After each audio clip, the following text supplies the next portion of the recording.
Anne, are you craving lunch about now? Yeah. I know. All right. So the recipe starts with what a lot of soup recipes start with, a little bit of onion and butter. And I've got some finely diced onion.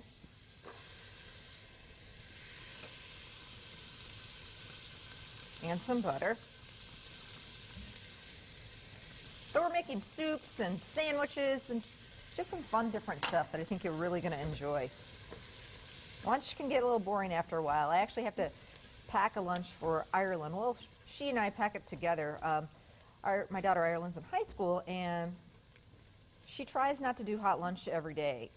So we try and pack lunch at least a few times a week and try and make it healthy and different. They do have a microwave that they can use in the lunchroom. As I mentioned, she's in high school, so they have a few different microwaves they can use. So she loves taking soups and salads and different wrap sandwiches and things like that. She's not a big fan of the boring PB&J and some of the other boring sandwiches. And I think most kids, too, are, their tastes are expanding quite a bit. So I love PB&J. Anne loves PB&J? On white bread. On white bread. You know what? I have to be honest. I grew up with, for every single day when I was going to school, I would take a peanut butter and jelly sandwich, and I loved it too.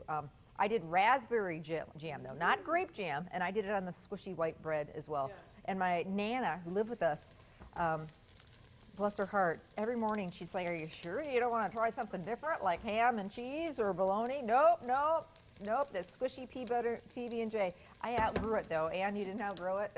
No.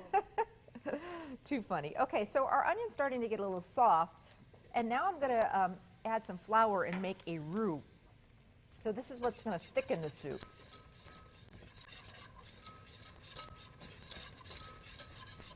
And I could use a little more flour.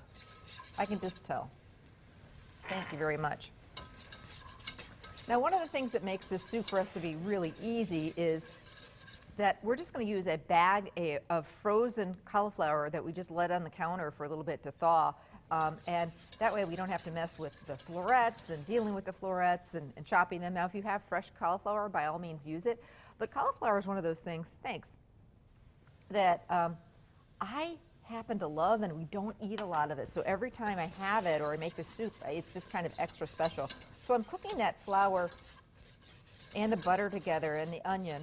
And I just want to cook it until that flour taste is out of there. So just a few minutes, mixing constantly. That is the key. And now we're going to add chicken stock, which is going to give the soup some great flavor. I think that's where a lot of soups go wrong, is they use a lot of water in the base, and you're not going to get that great flavor if you use water as opposed to using stocks, chicken stock, beef stock. In this case, chicken stock is going to be a nice mellow background. Another fun ingredient we're going to add is a little splash of dry white wine. We love to use our Door Peninsula wine, locally made wine. This happens to be their Chardonnay. It's a great addition to a lot of different soups and sauces. It'll cook, the alcohol will cook out, but you'll be left with a really nice flavor. Also going to add a little bit of dried mustard to this. And of course, we're going to do some salt and some black pepper. Let me get the pepper. You have to season soup as you go, rather than just throw the salt and pepper in at the end. That's so important to do.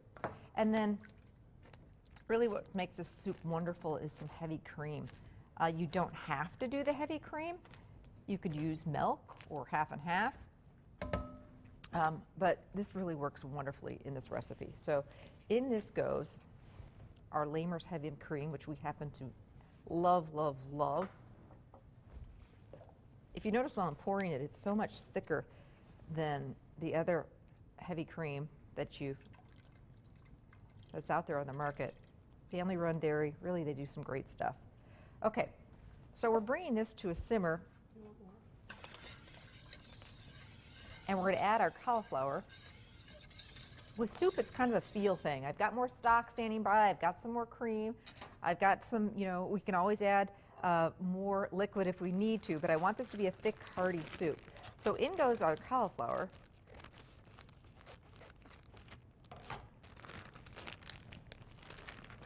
And this calls for 1 pound, so this bag's perfect. It's all right in there, already done for us. Don't even need to thaw it. And at this point, as it starts to hit that hot liquid, it already starts, it was frozen a little bit, so it starts to thaw out. So I'm going to work on chopping some scallions, which we're going to use for the garnish. And then we're going to puree it to just bring it all together. So that's kind of the trick to this soup. If you have an immersion blender, which they've really come down in price, I remember I always wanted one. I'm a huge soup person. I make soup, a big batch of soup, at least once a week. And not just in the fall and winter. I seem to make it all the time. My kids love soup. Bob loves packing containers of soup to take for his lunch. So I'm always making soup, and I love to find shortcuts, but I like to make really delicious soup. I mean, who doesn't, right? But I never had one of those immersion blenders. So when I first started out making soups and you want to puree them, I learned the hard way that taking hot liquid and pouring it into a blender, a full blender, and I learned the hard way with pea soup. So I was, making pea soup, and you cook it down, and then I needed to puree the peas. So I did put my mixture of peas into, and it was very hot, into the blender, and my blender completely exploded. And this is how you learn. So at the time, I wasn't really happy about it. I had a white kitchen there, all white kitchen, all white cabinets, which were soon green. It was the biggest mess ever. So I learned the hard way that, if you are going to puree hot soups in a blender, let them cool a little bit and do not fill them all the way to the top, not even halfway. Make sure that lid's on there, take a towel, cover it, and do it in batches. But even better, get yourself one of these if you do a lot of soups and pureeing. This is an immersion blender. And this is going to do the job for me and make it so I don't have to cool it off. I like leaving some of the chunks of cauliflower in here, so it doesn't have to be a completely thin soup.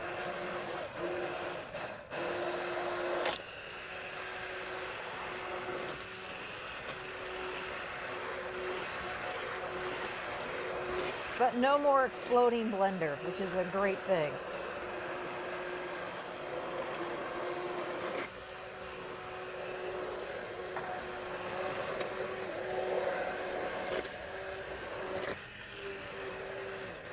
So I'm just going to keep working on pureeing this. We're almost to the finish line, and then I'm going to finish it with some nice sharp white or just cheddar cheese. I like to use the sharp, and I'm not going to put the cheese in until the very end. So we're going to take a commercial break right now. I'm going to continue pureeing this, and then we'll finish it off with the cheese and top this bowl of soup with a little bit of chopped fresh scallions and then some croutons on top, and oh man, it really is like a hug in the bowl. So we'll be right back with more fun ideas for lunch coming up.